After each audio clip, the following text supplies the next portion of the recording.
uma terra de incertezas, um porto de esperança. Foi assim, de forma contraditória, que o Brasil se mostrou para os imigrantes alemães que chegaram a Santa Catarina em busca de um novo mundo.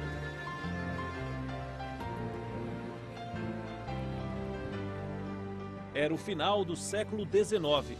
A Alemanha havia sido unificada sob a hegemonia da Prússia. Havia uma crise econômica e política no país europeu. Os colonos alemães chegaram ao sul do Brasil e se dedicaram ao cultivo da terra.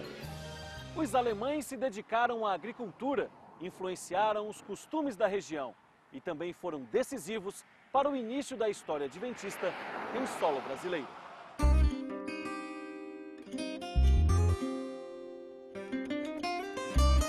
Um jovem chamado Borchardt, alemão, ele residia na vila de Brusque e ele se envolveu numa briga naquela localidade e achou até que tinha matado seu oponente.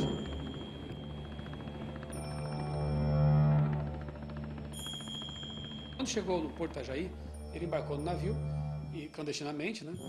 E a certa altura da viagem, possivelmente numa escala, talvez na Inglaterra, ele acabou conhecendo dois missionários adventistas que fizeram a ele a pergunta, que perguntaram para ele se ele conhecia alguém no Brasil que teria interesse em receber literatura religiosa, literatura adventista.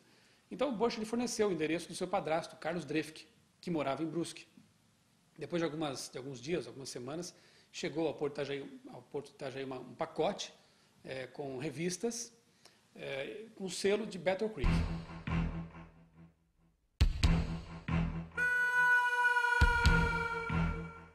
O pacote foi aberto e, para surpresa de todos, eram apenas revistas que continuaram sendo enviadas.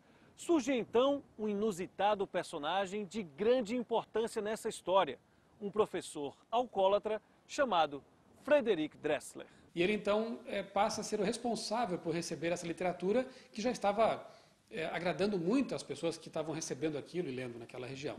Qual era o interesse de Dressler em receber literatura adventista? Ele trocava essas revistas e livros por cachaça nas vendas, nas casas comerciais. Por sua vez, os donos dessas casas comerciais usavam esse papel das revistas e dos livros para embrulhar mercadoria. Então veja que interessante, as pessoas iam até a venda, até a casa comercial, para comprar, por exemplo, tempero ou sabão e levavam para casa, juntamente com o sabão, a mensagem adventista.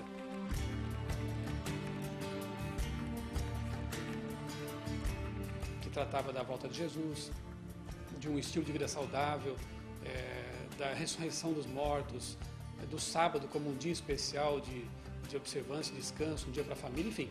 A mensagem adventista estava sendo levada de forma especial, providencial, embrulhando mercadorias.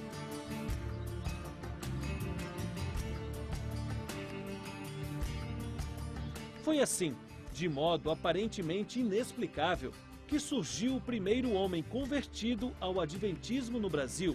O nome dele, Guilherme Bels. Quando foi comprar alguma coisa nessa casa comercial ali em Brusque, ele levou para casa dele, ele morava em Gaspar Alto, levou para casa uma revista que tratava de um assunto que ele tinha tido contato na infância, justamente sobre o sábado. Quando foi visitar o irmão dele, o Carl Bels, ele viu na estante do irmão um livro, Comentários sobre Daniel e Apocalipse, de Uriah Smith. Ao pegar esse livro na estante, ele deixou cair, talvez porque as mãos eram grossas, eram fazendeiros, né? Eu não sei exatamente o motivo, mas ele deixou cair o livro. E quando o livro chegou ao chão, ele se abriu num capítulo exatamente falando sobre o sábado também. E ele começou a achar que aquilo não podia ser mera coincidência. Levou o livro para casa e começou a comparar com a Bíblia dele em alemão. Resultado disso, em 1990, Guilherme Bels se tornou o primeiro guardador do sábado convertido pela mensagem adventista no Brasil.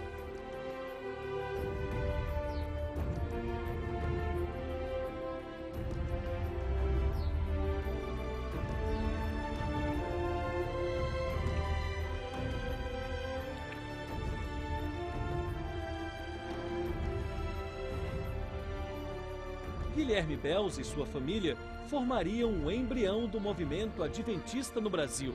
Ainda hoje, em Gaspar Alto, se vê a influência desses pioneiros. É o caso desta mulher. Seu nome é Esther Schirmer. Ela é neta de Guilherme Bels. Quando começou a igreja aqui, o povo tinha um grande fervor.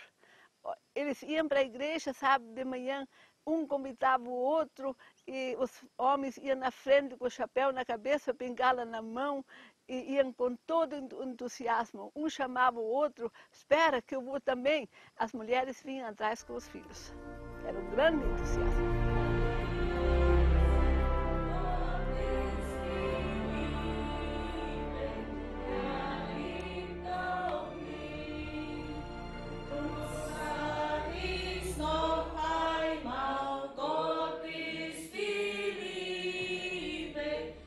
A igreja floresceu em Gaspar Alto.